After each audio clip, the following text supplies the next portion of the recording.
မြတ်စွာဘုရားရဲ့အကြောင်းသိပင်လေနေရာတိုင်းမှတ်တမ်းတင်ထားတာမရှိဘူး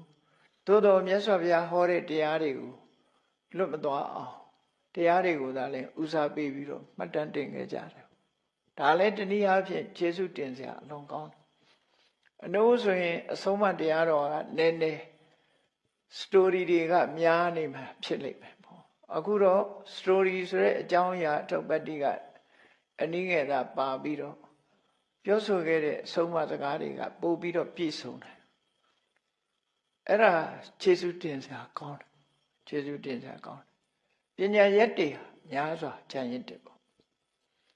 သို့တော်များစွာကြံရစ်တော့လည်းပဲဖျားဟောသမျှတရားတွေအလုံးကိုမှတ်တမ်းတင်နိုင်သလားလို့ဆိုမတင်နိုင်ပါဘူးအချို့ဝက်လောက်သာမှတ်တမ်းတင်တယ်မြတ်စွာဘုရားဟောသမျှတွေလည်းအကုန်လုံးမှတ်တမ်းတင်တာမဟုတ်ဘူးမြတ်စွာဘုရားကိုယ်တိုင်ကလည်းပဲအကုန်လုံးသိသမျှကိုအကုန်ဟောတာလားဆိုမဟုတ်ဘူးဟောတဲ့ဟောတိုက်တာတော့ပဲဟောတယ်အကုန်ဟောတာမဟုတ်ဘူးသို့တော့သစ္စာလေးပါးမဂ္ဂင်၈ပါးနိဗ္ဗာန်ရဖို့လမ်းကြောင်းကတော့ပြည့်ပြည့်စုံအောင်ဟောခဲ့တာဖြမစရိယာလို့ဆိုရဒီအကျင့်ကိုကျင့်ပြီးတော့နိဗ္ဗာန်ကိုမျက်မှောက်ပြုနိုင်လောက်အောင်ကတော့အကျင့်လမ်းစဉ်ကတော့ပြည့်ပြည့်ဝဝဟောခဲ့တာဖြစ်တယ်တချို့အကြောင်းအရာတွေကမြတ်စွာဘုရားကမဟောခဲ့ဘူးအကြောင်းတိုက်ဆိုင်မှသာဟောတာအကြောင်းတိုက်ဆိုင်မှုမရှိမဟောဘူးမြတ်စွာဘုရားဘာလို့တော့ဆိုရင်ဟောမယ်ဆိုလို့ရှိရင်လည်းမေးတဲ့လူတွေကအမျိုးကြီးမှာစัจ java လာပဲဆိုတာဘယ်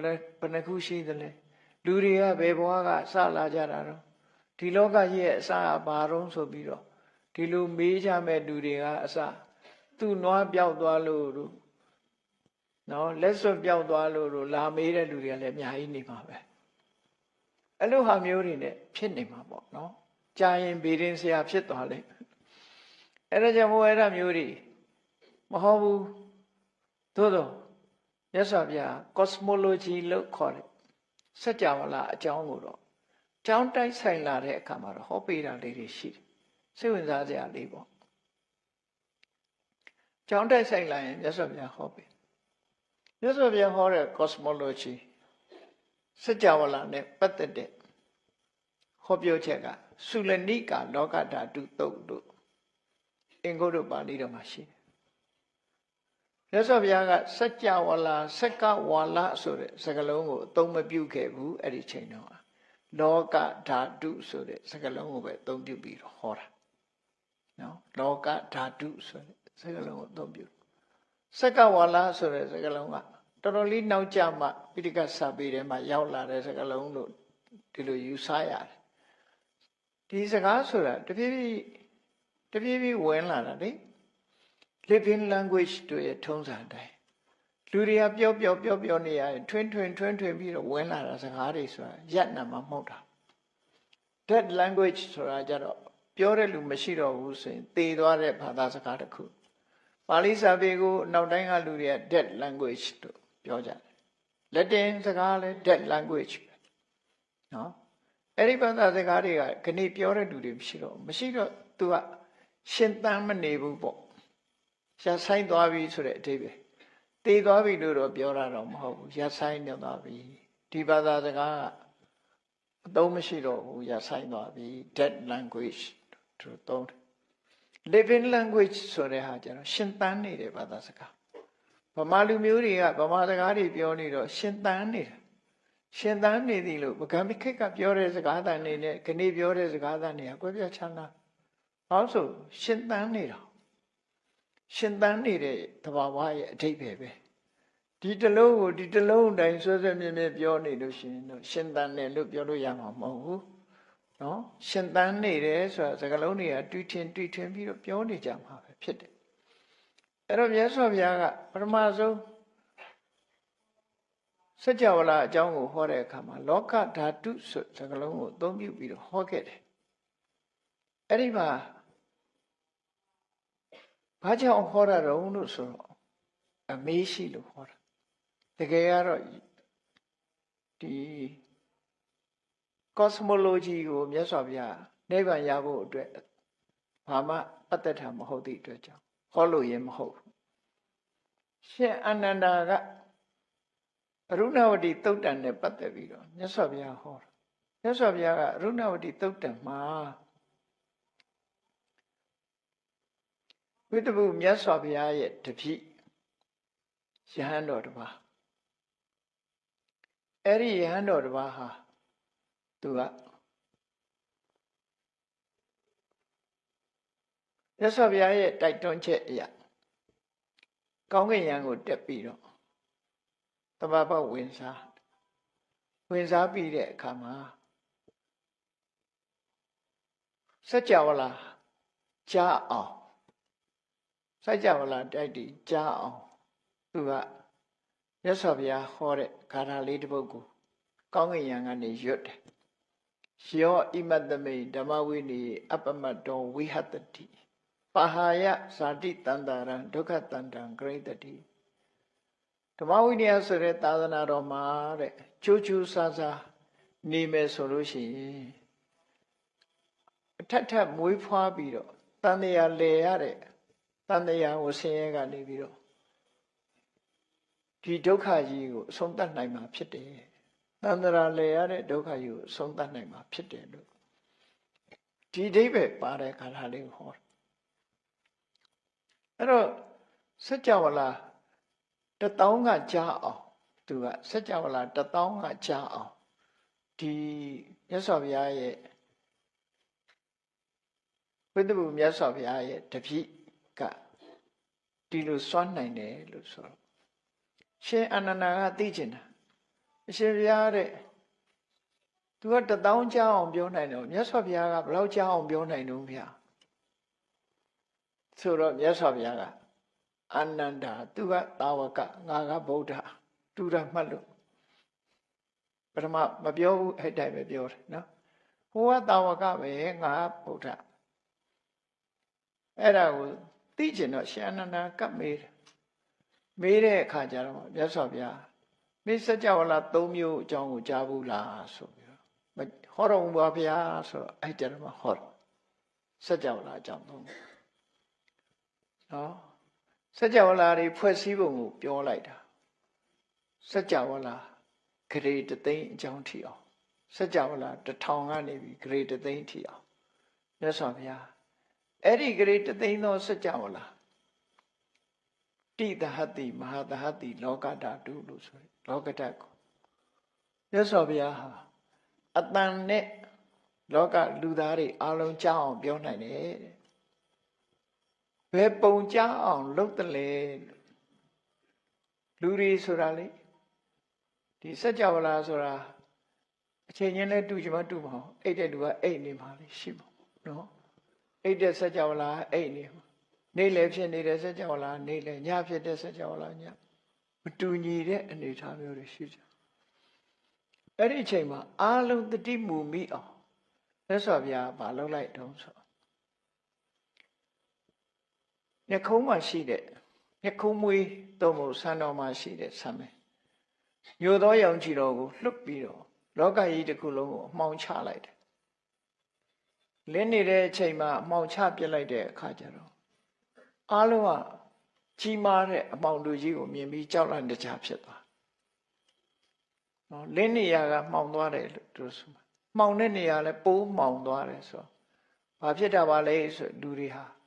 လှုပ်လှုပ်ရွရွလှိုးထလာတဲ့အချိန်လေးမှာအုံနှလုံးမွေးညင်းဆိုတဲ့မြတ်စွာဘုရားရဲ့လက်ရည်ခွေပြီးတော့နေတဲ့မွေးညင်းလေးမျက်ခုံးတစ်ခုကြားမှာရှိတဲ့အုံနှလုံးမွေးညင်းကဖွေးဖွေးလှုပ်နေတဲ့ဩရတရောင်ခြည်တော်ကိုလွတ်လိုက်အခါမှာအမှောင်တူကြီးကပျောက်ကွယ်သွားပြီဖွေးလက်သွားတယ်အဲ့ဒီအချိန်လေးမှာမြတ်စွာဘုရားဒီတရားကိုဟောလိုက်တာအဲ့ဒီနီးနဲ့ဒီစัจ java လာမှာရှိတဲ့တရားတွေအားလုံးကြားအောင်လို့မြတ်စွာဘုရားကအတန်ပြုခဲ့တယ်လို့အဲ့ဒီလိုရှင်အနန္ဒာရဲ့မေးလျောက်မှုကြောင့် cosmology ဆိုတဲ့စัจ java လာအကြောင်းကိုဟောတာအရင်ကဟောထားဘူးတဲ့ပြည့်ပြည့်စုံစုံကတော့နော်သုရဏိကလောကဓာတုသုတ်ဆိုတာရှိတယ် အဲ့တော့အခုကဒါပြောလို့ရင်မဟုတ်ဘူးမြတ်စွာဘုရားမဟောတာတွေအများကြီးရှိတဲ့အကြောင်းနော်ဟောတာတွေလည်းရှိတဲ့အကြောင်းအဲ့ဒါလို့မြတ်စွာဘုရားဟောသမျှတရားတော်တွေကိုအကုန်လုံးမှတ်တမ်းတင်နိုင်တာမဟုတ်ဘူးဟောတာကလည်းအလွန်နည်းတယ်အကျိုးရှိတဲ့အခါအကြောင်းတိုက်ဆိုင်လာမှဟောတာဖြစ်လို့အဲ့ဒီတရားတော်တွေကိုမှတ်တမ်းတင်ပြီးတော့ထားတာအခုအဲ့ဒီမှတ်တမ်းတင်ထားတဲ့ထဲပဲမြတ်စွာဘုရားတရားကိုသာလည်းမှတ်တမ်းတင်တာမဟုတ်ဘဲနဲ့အခုလိုယန္တာပုဂ္ဂိုလ်တွေဟောသွားတဲ့မှတ်သားလိုက်တဲ့တရားတွေနတ်တွေပြမာတွေလျှောက်ကြားသွားတဲ့မှတ်သားလိုက်တဲ့တရားနဲ့ပတ်သက်တဲ့စကားတွေဒါတွေအလုံးကိုမှတ်တမ်းတင်ထားမှတ်တမ်းတင်ထားတဲ့ထဲမှာအခုထေရဂါထာဆိုတဲ့ကျမ်းကမထေရမြတ်တို့ရဲ့အမတ်တရားစကားများဆိုတာမှတ်တမ်းလုပ်ထားတော့ဘုန်းကြီးတို့တွေအခုကြားနာခွင့်ရတယ်အဲ့တော့ကင်္ခာယေဝရဆိုတဲ့ကိုတော့မှတ်တမ်းတင်တဲ့အခါမှာအတေကရာတွေကသူဟာဘယ်မျိုးသားလဲလို့ဆိုရင်တာဝတိမျိုးသားတဲ့တာဝတိမျိုးတဲ့ကပတ်စံချမ်းသာတဲ့မျိုးရိုးတဲ့ကနေပြီးတော့လူဖြစ်လာတဲ့ပုဂ္ဂိုလ်စေတော်အကြောင်းမြတ်စွာဘုရားကြွရောက်သတင်းသုံးတဲ့အချိန်မှာတာဝတိမျိုးသူမျိုးသားတွေကမြတ်စွာဘုရားစီသွားပြီးတရားနာကြတယ်အဲ့ဒီတရားနာတဲ့တရားနာပရိသတ်ထဲမှာသူပါသွားတယ်ပါသွားပြီးတရားနာလို့သူဟာကြီးညိုတရာပွားပြီးတော့လူဘဝကခွာရှောင်ပြီးတော့ယဟန်ပေါင်ဝတ်သွားတယ်လို့ဒါအထက်ကရာတွေမှာဒီလိုဆိုတယ်သို့တော့ကွဲလွဲချက်ကဘာဖြစ်လဲကွဲလွဲချက်တွေရှိလာဗျမှတ်တမ်းတင်တာကွဲလွဲမှုရှိလာအပဋ္ဌာနာဆိုရယ်ပါဠိတော်ကသူကိုယ်တိုင်ပြန်ပြောတဲ့ autobiography ပုံစံမျိုးနဲ့သူကိုယ်တိုင်ပြန်ပြောတဲ့စကားဟာအဲ့ဒါလေးကိုမှတ်တမ်းယူကြည့်သူကိုယ်တိုင်ပြန်ပြောတာကြတော့တာဝတိမျိုးကမဟုတ်ဘူးအဲ့တော့သူကိုယ်တိုင်ပြောတာကိုပဲပုံပြီးတော့မှတ်တမ်းတင်ရမှာဖြစ်တယ်ပေါ့အထက်ကရာပြောတာကိုမေ့ထားလိုက်တော့နော်တာဝတိမျိုးသားဆိုတာမေ့ထားလိုက်ပြီသူကိုယ်တိုင်ပြောတဲ့အတိုင်းမှတ်ကြည့်အောင်သူဟာဘယ်မျိုးသားလဲဘယ်သူလဲဆိုတာကိုအပ္ပဒံပါဠိတော်မှာသူကဘယ်လိုပြောတော့ပစ္စည်းမေစဘဝေဓာနိနောက်ဆုံးဘဝသူရောက်လာသူရဲ့နောက်ဆုံးဘဝဆိုတာဘယ်ကနေစပြီးသူလူလောကထဲမှာထင်ရှားလာတော့ဆိုဒီကဘာကနေပြန်ရည်တွက်လိုက်လို့ရှင်ကဘာတသိန်းဗုဒ္ဓမုဒ္ဒရာမြတ်စွာဘုရားဆိုပွင့်ခဲ့တယ်အဲ့ဒီဗုဒ္ဓမုဒ္ဒရာမြတ်စွာဘုရားလက်ထက်မှာဘုရားနဲ့တွေ့ဆုံပြီးကြီးညိုသရာပွားပြီးကုသိုလ်ကောင်းမှုတွေလုပ်ခဲ့တယ်အဲ့ဒီကနေပြီးကုသိုလ်တွေလုပ်လို့ဘဝတန်တရားဆက်ဆက်တန်တရားလဲခဲ့ပြီးတော့အခုနောက်ဆုံးဘဝလို့ဆိုတဲ့အချိန်မှာဂေါတမမြတ်စွာဘုရားပွင့်တဲ့အချိန်ပေါ့သူ့ရဲ့နောက်ဆုံးဘဝမှာဒီမှာလူလာဖြစ်တယ်လို့ပြောတာပစ္စည်းမေစဘဝေဓာနိယခုနောက်ဆုံးဘဝမှာတော့တဲ့ဇာတောဟံကောလိယပုရိကောလိယမျိုးမှာသူမွေးခဲ့ပါတယ်လို့ဆိုတယ်ကောလိယဆိုတာတာကိယနဲ့ကောလိယနှစ်ခုရှိတယ်တက္ကတိုင်းမှာတာကိယနဲ့ကောလိယမြတ်စွာဘုရားရဲ့ဆွေတော်မျိုးတော်တွေ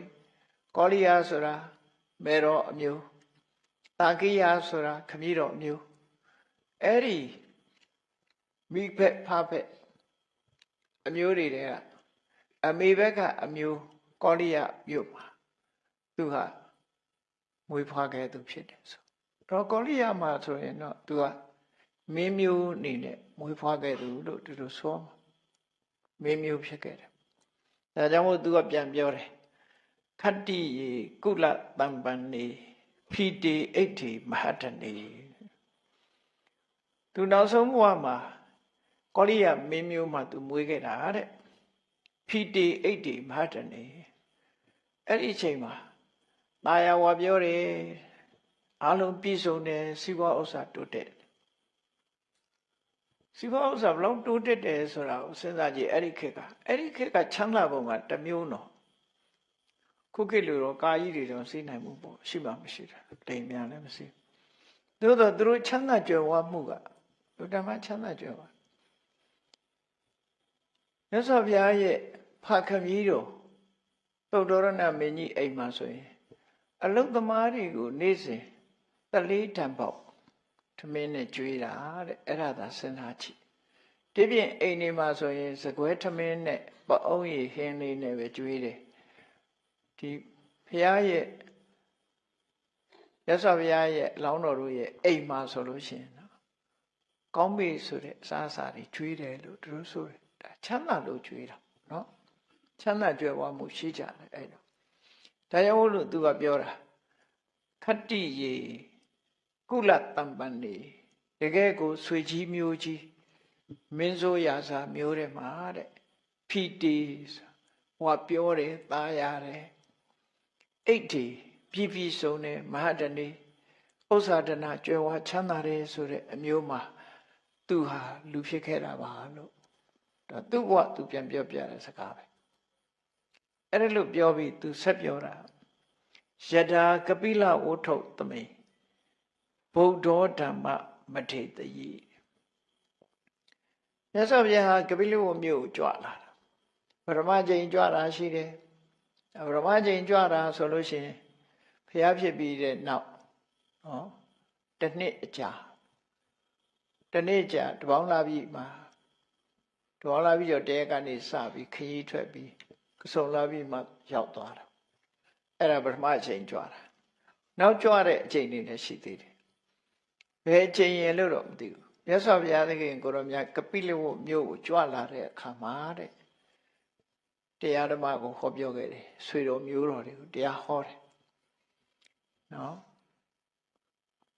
ယထာကပိလဝဋ္ထုသမိဗုဒ္ဓောဓမ္မမထေတယိမြတ်စွာဘုရားဟာကပိလဝမြို့မှာတရားဟောခဲ့တယ်တဲ့တဒါပတံနောတုကတိပပ္ပစိအနာကာရိယအဲ့ဒီမှာတာဂုမင်းသားတွေကောလိယမင်းသားတွေဟာမြတ်စွာဘုရားပေါ်မှာကြီးညိုပြီးတော့ယဟန်ဝကြတာအများကြီးပဲအဲ့ဒါလို့ယဟန်ဝကြတဲ့အထက်မှာသူလည်းအဲ့ဒီထဲမှာပါဝင်ပြီးတော့အဲ့ဒီတော့ကယဟန်ဝခဲ့တယ်ဘုရားတရားနာရတဲ့အခါမှာကြီးညိုသရာပွားပြီးတော့တောထွက်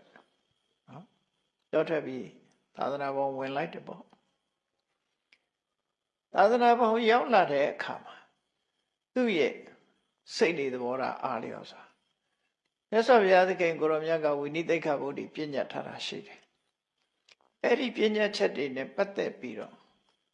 လုကောင်းလားမလုကောင်းလားဆိုတဲ့အပေါ်မှာတန်တရားသူများတဲ့ကြီးတဲ့ပုဂ္ဂိုလ်ဖြစ်လာတန်တရားကြီးတဲ့ပုဂ္ဂိုလ်ဖြစ်လို့သူကအမြဲတမ်းတန်တရားအားကြီးတဲ့ပုဂ္ဂိုလ်လူဆိုတာတယောက်နဲ့တယောက်မတူတန်တရားကြီးတဲ့ပုဂ္ဂိုလ်ဘယ်သူမှမသိငါဘူးနော်တန်တရားကြီးလွန်းတဲ့ပုဂ္ဂိုလ်အဲ့မှာသူပြန်ပြောတာပါပြောတော့ဆိုကင်ခာမေဘဟုလာအာတိသူကအမြဲတမ်းတွေးတောတယ်တွေးတောပြီးတော့သူမဆုံးဖြတ်နိုင်ရင်တန်တရားဖြစ်တာပေါ့ဟုတ်လားသူရတွေးမှတန်တရားဆိုတာဖြစ်တာဟုတ်ဘာမှမတွေးဘဲနဲ့အေးအေးဆေးဆေးနေတဲ့လူလည်းရှိတာသူကတော့မဟုတ်ဘူးတွေးတယ်အတွေးများတဲ့အခါကျတော့ကင်ခာမေဘဟုလာအာတိကပ္ပကပ္ပေတဟိန်တဟိန်ထိုကိစ္စတွေမှာယဟန်တန်ဃာတွေလုတ်ကောင်းသလားယဟန်တန်ဃာတွေနဲ့အဆတ်သလားသို့မဟုတ်မလုတ်ကောင်းဘူးလားမအဆတ်ဘူးလားဆိုတဲ့အချက်တွေနဲ့ပတ်သက်ပြီးတော့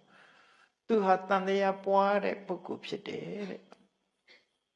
အဲ့လိုတန်တရားပွားခဲ့တယ်ဆိုတဲ့အကြောင်းသူပြန်ပြောတယ်အဲ့တော့သူတန်တရားပွားပုံလေးတစ်ခုကိုပြောပြ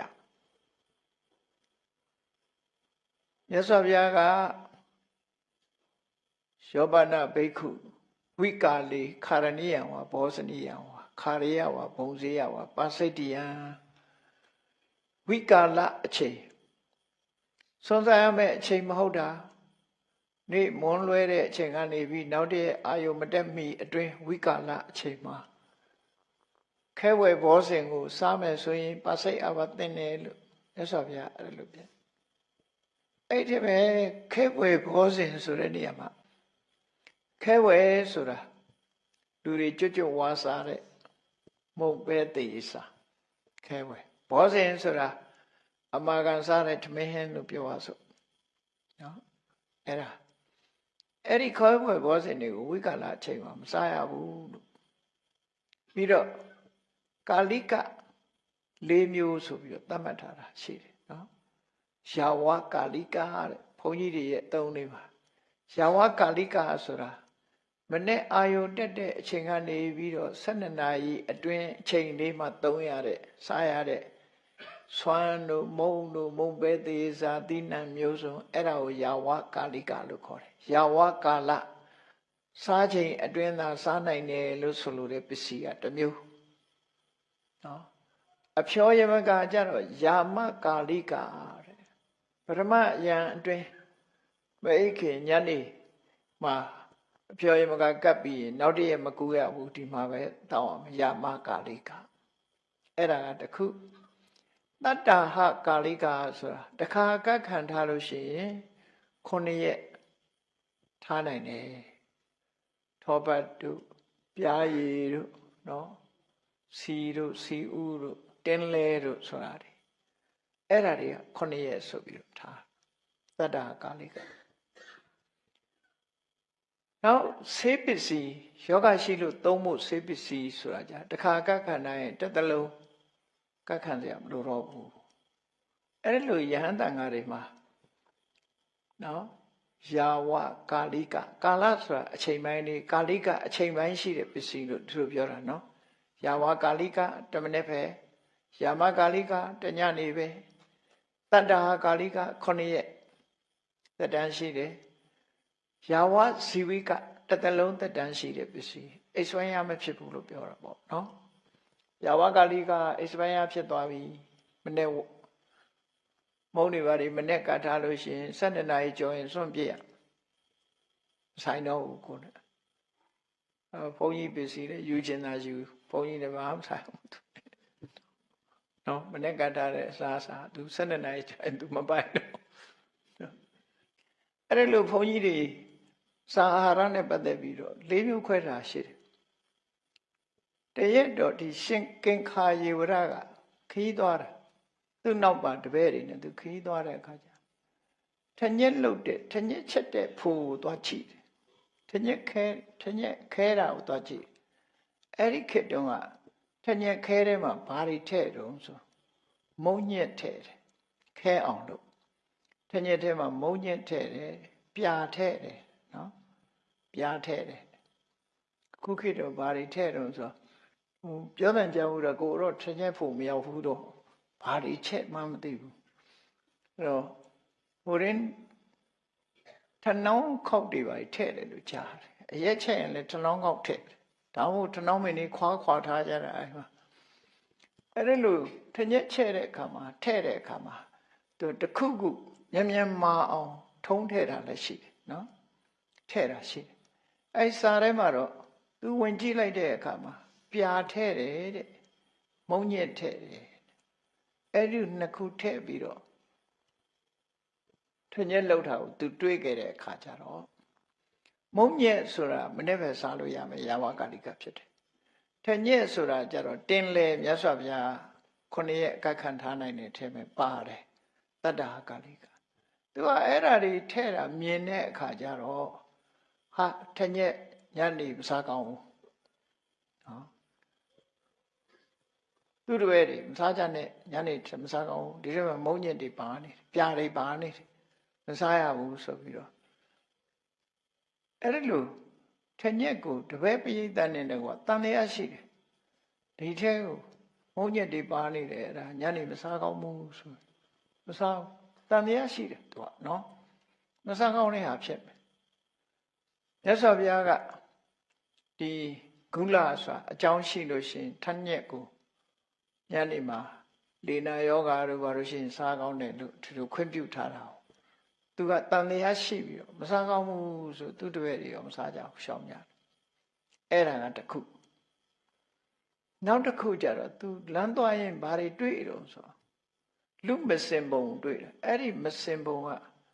ကလားဆိုတော့ကလပဲတွေပဲနောက်တွေစပြီးတော့ပါထားတဲ့မစင်ပုံဖြစ်တယ်အဲ့ဒီမစင်ပုံတွေကပဲနောက်ပင်ကြီးကပေါက်တယ်ပေါက်တော့သူကတွေးတယ်ဟာပဲနောက်တွေကစားပြီးတော့လည်းပဲအပင်ပြန်ပေါက်တယ် လူပိုက်တဲ့ရောက်ပြီးတော့လည်းပင်ပေါက်တယ်အဲ့တော့ပဲနောက်တွေလည်းမစားထိုက်ဘူးမုတ်ခဆိုနော်ပဲနောက်လည်းမစားကောင်းဘူးဆိုပြီးတော့သူကအဲ့လိုတန်တရားနဲ့သူ့တွေလည်းမစားဘူးသူလည်းမစားဘူးတန်တရားရှိလို့ရှောင်းတယ်အဲ့တော့မြတ်စွာဘုရားစီရောက်တဲ့အခါကျတော့သူ့ရဲ့တန်တရားတွေနဲ့ဖြစ်တော့မြတ်စွာဘုရားဘာပြောတော့ဆိုယဟန်တွေကိုမေးထညက်သေးကိုမုံညက်တို့ပြာတို့ထဲ့တာဘာအတွက်ထဲ့မာဖို့ထဲ့တာပါအဲ့တော့မာဖို့ထဲ့တယ်ဆိုလို့ရှိရင်စားကောင်းတယ်ဆိုမြတ်စွာဘုရားခွင့်ပြုပေးတယ်ဥပဒေပြန်ပြညတ်ပေးရတယ်သူတန်တရားဖြစ်နေနောက်ပဲနောက်ပင်ကဖိုက်ထဲရောက်ပြီးတော့အစာချေလို့စွန့်တဲ့အခါမှာပြန်ပြီးတော့အပင်ပေါက်တယ်လို့သူကယုံတာအဲ့တော့မြတ်စွာဘုရားအဲ့ဒါကြတော့ကဲစားပြီးတဲ့ပဲနောက်စေးကပေါက်သည်ဖြစ်စေမပေါက်သည်ဖြစ်စေပဲနောက်စားကောင်းပါတယ်လို့ဆိုပြီးတော့ပြန်ရှင်းပြအဲ့ဒါသူတန်တရားနဲ့ပတ်သက်တဲ့ဝိထုဇာလံနှစ်ပုဒ်ပဲသူများလို့မဟုတ်ဘူးသူကကြံ့ကြံ့ဖမှန်တန်တရားဖြစ်တဲ့ပုဂ္ဂိုလ်ဒါကြောင့်မို့အဲ့ဒီကစပြီးသူ့ကိုဥကင်္ခာယေဝရလို့ခေါ်ကြတယ်တန်တရားကြီးတဲ့ကိုရောဆိုပြီးတော့သူအဲ့လိုခေါ်ကြတယ်အဲ့ဒီလိုကနေပြီးတော့နောက်ပိုင်းကတော့သူတရားဓမ္မကျင့်ကြံကြုတ်ကိုအထုတ်တော့ရဟန္တာတော့ဖြစ်မှာပေါ့နော်အဲ့ဒါကိုသူပြန်ပြောပြတာကင်္ခာမေဘဟုလာအာတိသူကတန်တရားတွေကြီးခဲ့တယ်ကပ္ပကပ္ပေတဟိန်တဟိန်ထိုကိစ္စတွေမှာဒါရဟန်းတော်တွေအတွက်အသတ္တလားမအသဘူးလားဆိုတာနဲ့ပတ်သက်ပြီးတန်တရားတွေဖြစ်တယ်သဗ္ဗန္တံဝိနည်းဘုဒ္ဓောထေတ္တဝဓမ္မမုဒ္ဓမံမြတ်စွာဘုရားသခင်ကိုရောမြတ်ကအကောင်းဆုံးဒေသနာတရားကိုဟောပြောပြီးသူ့ရဲ့တန်တရားတွေကိုဖယ်ရှားပေးခဲ့ပါတယ်မြတ်စွာဘုရားကိုကျေးဇူးတင်တယ်ပေါ့။လို့ဆိုသူတန်တရားတန်းလန်းနဲ့လောက်ကောင်းသလားမလောက်ကောင်းဘူးလားနဲ့အဲ့ဒါလိုဖြစ်ခဲ့တယ်တဲ့။သူပြန်ပြောပြတာနော်။အဲ့ဒီလိုတန်တရားကင်းအောင်ဘုရားကရှင်းပေးလိုက်တဲ့အခါမှာစိတ်ချမ်းသာမှုရသွား။ချို့ကြတော့ကိုယ်တီလာလေးကိုကိုဆင်ရင်ကိုယ်တီလာကိုစင်ကြယ်ခြင်းတဲ့အခါကျတော့ရဟန်းနေမှာဝိနည်းကုတ်ကုတ်စာဆိုတဲ့တန်တရားဖြစ်တတ်တယ်အဲ့ဒါတကယ်စင်ကြယ်အောင်လုပ်ချင်တဲ့ပုဂ္ဂိုလ်ကြတော့အဲ့ဒါအနောက်ရှက်ကြီးတစ်ခုပဲနော်ငါတီလာစင်မစင်ကြယ်လားတန်တရားတွေဖြစ်တယ်အဲ့ဒါလို့တန်တရားတွေများပြီးတော့ဒုက္ခရောက်တတ်တယ်ပေါ့တချို့လဲဘုန်းကြီးတွေကဘုန်းကြီးဘဝနဲ့နေအာဘကရှိတော့တန်တရားတွေများလာတဲ့အခါကျလူထွက်ကြတဲ့ကိုယ်တော်တွေလည်းရှိနော်တန်တရားကြောင့်လူထွက်တာသူတို့ကိုယ်တီလာကိုအားမရတဲ့အခါလူထွက်လိုက်ကြတယ်အဲ့ဒါလို့ဒီမြန်မာပြည်မှာအစဉ်လာတစ်ခုရှိတယ်ဆရာတော်ကြီးတွေအစဉ်လာတစ်ခုဖြစ်ဘာဖြစ်လဲဆိုလို့ရှိရင်ပြန်တော်မူကနေကြတော့ဖိုးသူတော်ဝတ်လိုက်ကြတာနော်ဘာဖြစ်လို့ဖိုးသူတော်ဝတ်တော့ဆိုရဟန်းဘဝမှာအာဘဆိုတာတင့်တတ်တာမတိဘဲနဲ့တင့်နေတဲ့အဘမျိုးကလည်းရှိတတ်တယ်မြတ်စွာဘုရားဟောတယ်အဘတန်းလန်းနဲ့သိလို့ရှိရင်ငရဲနဲ့တိရစ္ဆာန်တစ်ခုခုပဲလို့ဟောထားတော့ကြောက်တယ်ကြောက်တော့ဘုန်းကြီးဘုရားမှာနေလို့ရှိရင်ဒီတိလားမစင်ကြယ်လို့ရှိရင်ငါတို့ဘုရားအဆင်မပြေဘူးအဲ့တော့10ပါးလေးနဲ့ပဲနေတော့မယ်9ပါးလေးနဲ့နေတော့မယ်ဆိုသေမဲ့ယောဂဖြစ်လာပြီဆိုကျွတ်တင်ပြီးလူထွက်ပလိုက်ကြမသေးလို့ရှိရင်ဖိုးသူတော်တန်းလန်းဖြစ်နေကြနော်တည်သွားရင်တော့ကိစ္စမရှိဘူးအဲ့ဒါမြန်မာရာဇဝင်မှာရှိတယ်မြန်မာရာဇဝင်မှာရှိတယ်လူကိုလဲကြတယ်ဆိုတဲ့အစဉ်လာလေးတစ်ခုရှိတယ်နော်တေကနေမှာဆိုရင်အဘတန်လန်းနဲ့မသေးခြင်းလို့လူကိုလဲပြီးတော့၅ပါးသီလလေးနဲ့သေချတယ်တန်တရားကြောင့်မို့လို့အဲ့ဒါလို့လုပ်တယ်နော်အဲ့ဒီမှာရှင်ကင်္ခာယေဝရဟာလည်းပဲ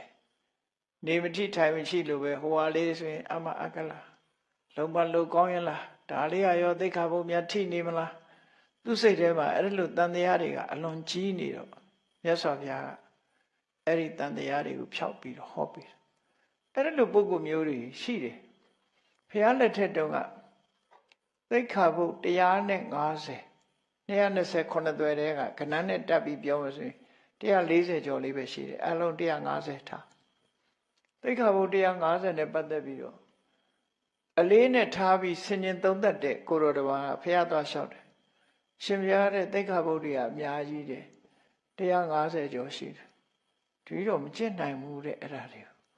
မကျင့်နိုင်တော့ဘူးတဲ့များလွန်အကြီးတယ်မလိုက်နိုင်ဘူးတဲ့အကုန်လုံးဆိုတော့မြတ်စွာဘုရား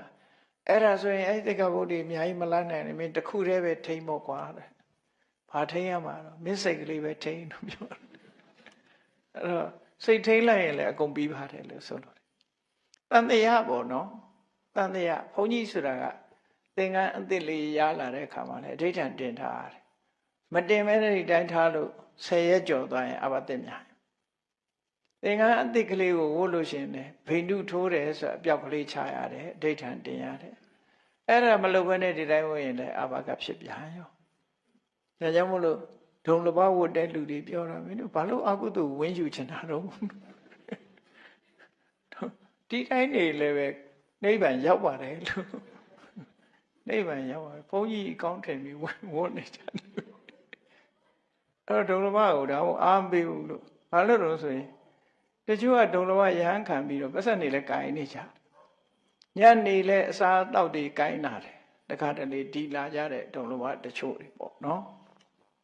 အဲ့တော့သိက္ခာပုဒ်တွေကတိမ်ကထွက်ကြတဲ့ပတ်စံလူခံလိုက်ပြီးသွားပြီတိမ်ကနေထွက်လာကြတဲ့ပတ်စံကလက်ထဲရောက်လာအဲ့ဒီကလေးကအာဘတွေကတင့်ကုန်ပြီဟောအဲ့ဒီလူပမာပြည်မှာကတော့ဒုံလဘယဟန်ခန္ဓာဒီပဲနေနိဗ္ဗာန်မြန်မြန်ရောက်မလို့ထင်လို့လားမသိဘူးအဲ့တော့နိဗ္ဗာန်ကတော့ကျင့်မှရောက်မှာပဲဘုန်းကြီးတို့နဲ့ကျင့်နဲ့ရောက်တယ်လူတို့နဲ့ကျင့်နဲ့ရောက်မှာပဲမကျင့်ရင်ကတော့ဘုန်းကြီးတို့ကပိုဒုက္ခပေးလိမ့်မယ်အဲ့ဒီလိုတန်တရားတွေရှိလာလို့တန်တရားကင်းအောင်ဆိုပြီးတော့ဟောတာဟောတဲ့အခါကျတော့မှသူမြတ်စွာဘုရားကိုကျေးဇူးတင်တယ်တတောဟံတိဏ္ဏတန်တာရောတဒါဇာနဒုက္ခေရတောတန်တရားကင်းသွားတဲ့အခါစိတ်နှလုံးအေးချမ်းသွားပြီးတော့သမထကျင့်စဉ်တစ်ခုကျင့်လိုက်တဲ့အခါဇံကိုအခြေခံပြီးတော့သူဟာနော်ဇံကိုအခြေခံပြီးတော့ဝိပဿနာတရားအားထုတ်လိုက်တဲ့အခါယန္နာဖြစ်သွားတယ်ဝိဟရာမိတထာဗုဒ္ဓောမန္ဒိတဝါဧတတရပြဝီသူဟာတန်တရားတွေကင်းစင်ပြီးစိတ်နှလုံးအေးချမ်းပြီးတမာရီရအောင်ကျင့်လိုက်တဲ့အခါမှာထိုတမာရီဇံนี่ရလာပြီးတော့ထိုဇံကိုအခြေခံပြီးဝိပဿနာရှုလိုက်တဲ့အခါမှာကိရိတာအတော်တွေကုန်တဲ့ယန္နာဖြစ်သူရောက်သွားတယ်အဲ့ဒီလိုရောက်သွားတဲ့အခါမှာမြတ်စွာဘုရားကသူ့ကိုမေးရှိတယ်တဲ့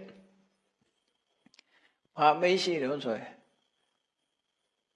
ယာကာစိကင်္ခာဣဒဝါဟုရဝါနဝေထိယဝါပရဝေထိယဝါယေသာနိယောတာပစဟန္တိတပ္ပအာတာပိနောဗြဟ္မစရိယံစရန္တာဥဒ္ဒံပါဠိတော်မှာမြတ်စွာဘုရားရဲ့ဒီကင်္ခာယောရဇံဝင်စားပြီးတော့စိတ်နှလုံးအေးချမ်းစွာတန်တရားတွေလွတ်လွတ်ကင်းကင်းနေတဲ့အခါမှာမြတ်စွာဘုရားကသူ့ဟာသူဥရန်ကျူးတဲ့ဂါထာအနေနဲ့ဖော်ပြတယ်ဒီပါရမှာတော့သူ့ကိုမြတ်စွာဘုရားကဒီလိုဟောတဲ့ပုံစံမျိုးဖော်ပြထားတယ်နော်အဲ့တော့ဥဒ္ဒံပါဠိတော်မှာပြောထားတဲ့စကားလေးယာကာစိကင်္ခာဣဒဝါဟုရဝါတဝေထိယဝါပရဝေထိယဝါဆိုကိုယ်ခန္ဓာနဲ့ပတ်သက်တဲ့အာယုံပဲဖြစ်စေသူတော်ဘာခန္ဓာနဲ့ပတ်သက်တဲ့အာယုံပဲဖြစ်စေဒီဘဝအတွက်ပဲဖြစ်စေနောက်ဘဝအတွက်ပဲဖြစ်စေတဲ့ယုံမတန်တရားတွေသူဟာဖြစ်ခဲ့တယ်ဝိနည်းနဲ့ပတ်သက်တဲ့ယုံမတန်တရားတွေမဟုတ်ဘူးသူတန်တရားတွေများစွာဝင်ခဲ့ဘူးတဲ့ယေဇာနီနောတာပစဟန္တိတပ္ပ